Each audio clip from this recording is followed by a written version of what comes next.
तो आज हम लोग जैव प्रकरण के बारे में पढ़ते हैं। जैव प्रकरण पढ़ने से पहले हम लोग सजीव तथा निर्जीव के बारे में पढ़ेंगे। पहले हम लोग सजीवों के लक्षण पढ़ेंगे, उसके बाद खुद हम लोगों को निर्जीव के बारे में जानकारी होता जाएगा।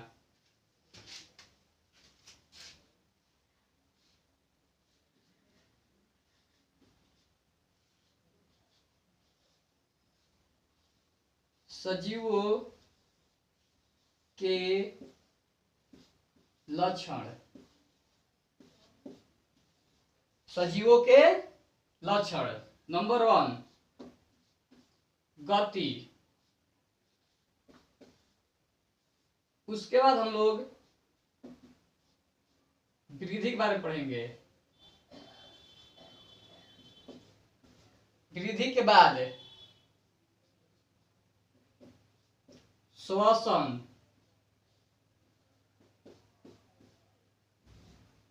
श्वसन के बाद उत्सर्जन।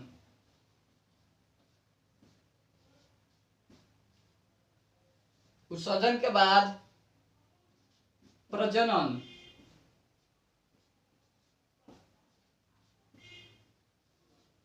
प्रजनन के बाद संवेदनशीलता।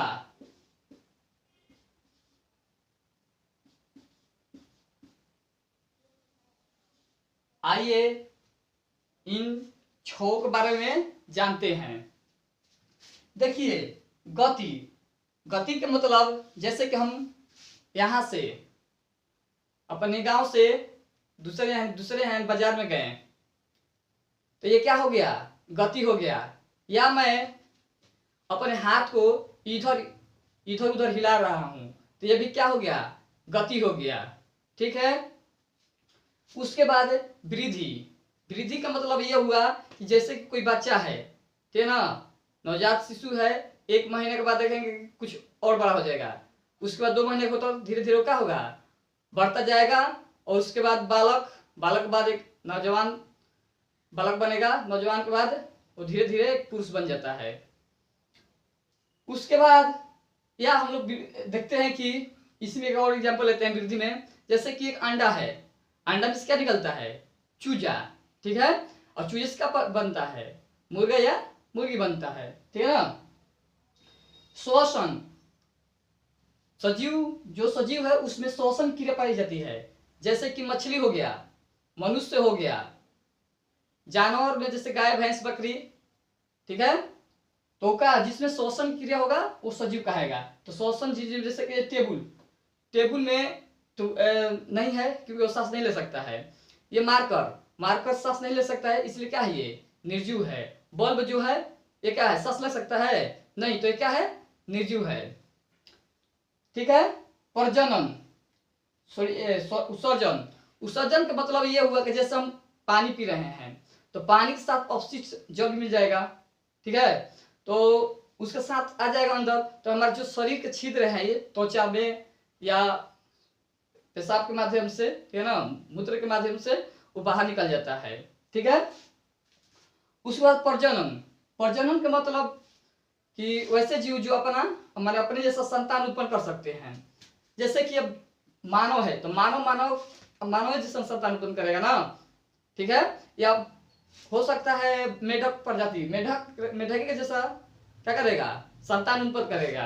अगर हम आज आम का पेड़ लगाए और परसों उस जगह पर देखें कि इमली का वहां से निकलेगा? जी नहीं निकलेगा, क्योंकि जब हम आम रोपे हैं या उगाए हैं तो क्या उगेगा? आम ही, बल्कि उस जगह पर इमली नहीं मिलेगा। ठीक है ना, इमली पेड़ नहीं मिलेगा। नेक्स्ट संवेदनशीलता। संवेदनशीलता का मतलब ये होता है कि जैसे कि हम कहीं जा रहे हैं, मेरे पैर में क्या कांटी गड़ गया या बोल सकते शीशा ही चुभ गया, तो हमारे दिमाग को ये क्या देता है? सिग्नल देता है कि कुछ न कुछ तुम्हारे पैर में गड़ा हुआ है। तो उसको क्या बोलेंगे? संवेदनशीलता। या हम एग्जाम्पल पौधे पे जाएं तो पौधे देखते छुई पौधा होता है, जैसे हम उसको टच करते हैं तो क्या होता है? सुकुड़ जाता है, बुझाता है कि क्या मरा हुआ है। ठीक है ना। तो उसमें क्या क्रिया होता है जी? क्रिया संवेदनशीलता क्रिया होती है। ओके। अब यहाँ से पूछ जाएगा कि सजीव तथा निर्जीव में अंतर लिखे। तो सजीव में गति क्रिया होती है और निर्जीव में गति क्रिया नहीं होती है। सजीव में वृद्धि विकास की क्रिया होती है, वृद्धि विकास करेगा, लेकिन निर्जीव में वृद्धि विकास क्रिया नहीं होती है। उसके बाद श्वसन, सजीव में श्वसन होता है, निर्जीव में श्वसन नहीं होता है। उत्सर्जन, सजीवों में क्या होता है, उत्सर्जन क्रिया होता है, निर्जीव में श्वसन क्रिया नहीं होती है। उसके बाद प्रजनन, प्रजनन में सजीवों में प्रजनन होता है, निर्जीव में प्रजनन नहीं होता है। सहनशीलता, सजीव में क्या होता है, सहनशीलता क्रिया होती है, लेकिन निर्जीव में नहीं होती है। क्योंकि निर्जीव को चूटी कतना काटिएगा तो उसमें कुछ नहीं बोलेगा, ठीक है ना, लेकिन मनुष्य या अदर किसी जीव को चूटी काटेंगे तो अगर गाय भैंस को चूटी काटे तो लगातार मारेगा, चल जाएगा उधर, ठीक है। तो इसमें डिफरेंट ये होता है सजीव तथा निर्जीव, ठीक है ना, लिविंग थिंग और नॉन लिविंग थिंग, ठीक है। उसके बाद हम लोग पढ़ेंगे, इसके बाद हम लोग कोशिका के बारे में पढ़ेंगे, क्योंकि इसमें थोड़ा थोड़ा हमको बताना है, ज्यादा अंदर चैप्टर के अंदर नहीं जाना है, ठीक है। अब मान लीजिए कोशिका दे दिया, ठीक है, क्योंकि कोशिका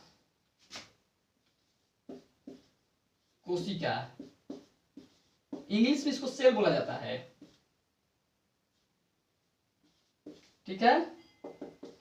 तो जीवों के संरचनात्मक एवं क्रियात्मक इकाई क्या कहते हैं, कोशिका कहते हैं। तो लिख देते हैं यहाँ पर,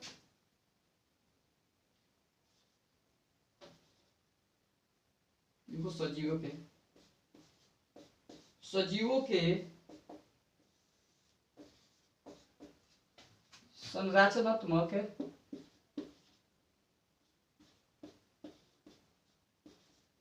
एवं क्रियात्मक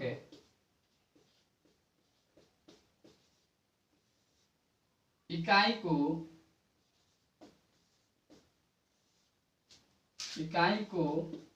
क्या कहते हैं, सेल यानी कोशिका कहते हैं।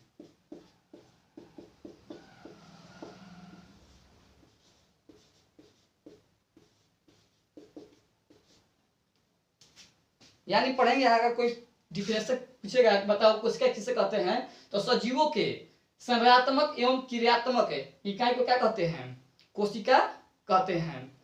आइए समझते हैं कोशिका। जैसे कि हमारे शरीर है, ठीक है ना, यानी हमारा शरीर है तो विभिन्न कोशिकाओं से मिलकर हुआ है, बना हुआ है, ठीक है ना।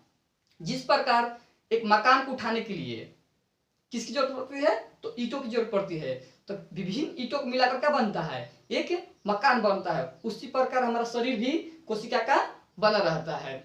आइए कोशिका का अध्ययन, हमारे कोशिका के बारे में पढ़ेंगे। तो कोशिका का अध्ययन क्या कहलाता है, कोशिका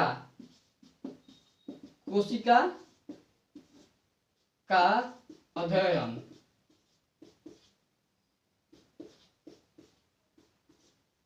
स्टडी ऑफ सेल, इसको बोला जाता है साइटोलॉजी। क्या बोला जाता है, साइटोलॉजी, ठीक है। यहाँ से ऑब्जेक्टिव क्वेश्चन उठाता है, ठीक है, कि कोशिका का अध्ययन क्या कहलाता है, तो क्या कहलाता है, साइटोलॉजी, ठीक है ना। अब यहाँ से और ऑब्जेक्टिव क्वेश्चन उठाता है, क्योंकि मैट्रिक में पूछता है एग्जाम में, ठीक है ना, कि कोशिका का अध्ययन क्या कहलाता है। बल्कि इतना डिटेल उधर नहीं दिया है, लेकिन हमको बताना पड़ता है कि वहाँ यहाँ से क्वेश्चन उठाता है।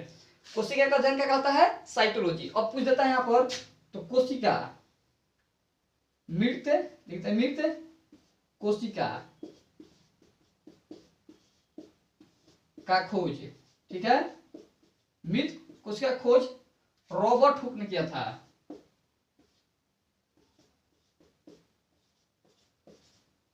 रॉबर्ट हुक ने 1665 ईस्वी में किया था, ठीक है। मृत कोशिका जब वो खोजे थे तो वो जीवित कोशिका नहीं था, ठीक है ना, क्या था वो, मृत कोशिका था। लेकिन और यहाँ से एग्जाम पूछता है कि ये तो मृत था, लेकिन जीवित कोशिका खोज किसने किया, तो जीवित कोशिका खोज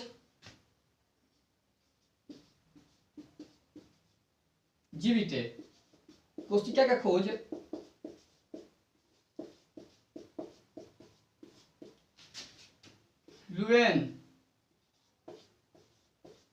लुवेन हॉक ने किया था। कब किया था भाई साहब, तो 1674 ईस्वी में किया था, ओके। उसके बाद और यहाँ सवाल पूछ देगा कि बताओ, हाँ एक और यहाँ पर जीवाणु, जो जीवाणु होता है, बैक्टीरिया इंग्लिश में बोला जाता है, जीवाणु का खोज कौन भाई साहब किए थे? यहाँ पर दिखाई दे रहा है ना, ल्यूवेन हॉक, ये भाई साहब क्या किए थे? खोज किए थे, ल्यूवेन हॉक। ओके, अब देखिए यहाँ से पूछ देगा कि सबसे छोटी कोशिका, क्योंकि बच्चे जब पढ़ के जाते हैं तो थोड़ा थोड़ा जानकारी होता है ज्यादा। ये कहाँ है जी? हाँ, रॉबर्ट हुक है, यही भैया खाली रहते हैं, ठीक है ना। इसी को मान जो पढ़ता है 8 क्लास में या आगे क्लास में, तो यही खाली जानता है, लेकिन ये नहीं जानता है ये जीवित कोशिका को। तो अधिक बच्चे ये रहते हैं कि रॉबर्ट हुक ने कोशिका खोज की थी, ठीक है ना। तो वो कैसा कोशिका था? मृत कोशिका था। ओके, 1665 में किए थे। उसके बाद जीवित कोशिका खोज ल्यूवेन हॉक ने 1674 ईस्वी में की थी, और जीवाणु का खोज यही किए थे, ठीक है ना। अब पूछ देता है कि सबसे, ठीक है, सबसे छोटी कोशिका, सबसे छोटी कोशिका क्या नाम है? ठीक है, तो माइको प्लाज्मा नाम है। सबसे छोटी कोशिका क्या नाम है? माइकोप्लाज्मा। अब यहीं से और एग्जाम उठाएगा सवाल, सबसे बड़ी कोशिका, सबसे बड़ी कोशिका क्या नाम है? ठीक है ना। तो शुतुरमुर्ग का अंडा होता है,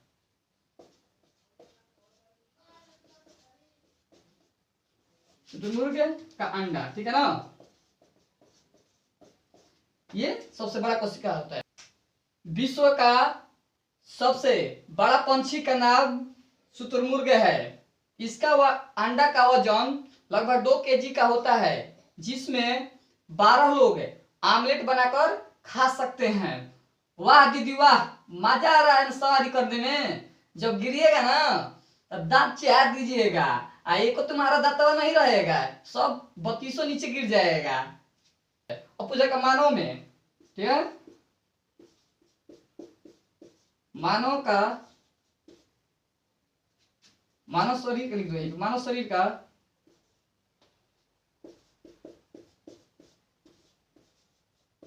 सबसे बड़ा कोशिका का नाम, ठीक है, सबसे बड़ा कोशिका पूछेगा तो क्या होता है? अंडाणु होता है, अंडाणु। अब छोटा पूछेगा, मानव शरीर का सबसे छोटा, ठीक है ना, छोटा कोशिका का नाम है, क्या नाम है? शुक्राणु।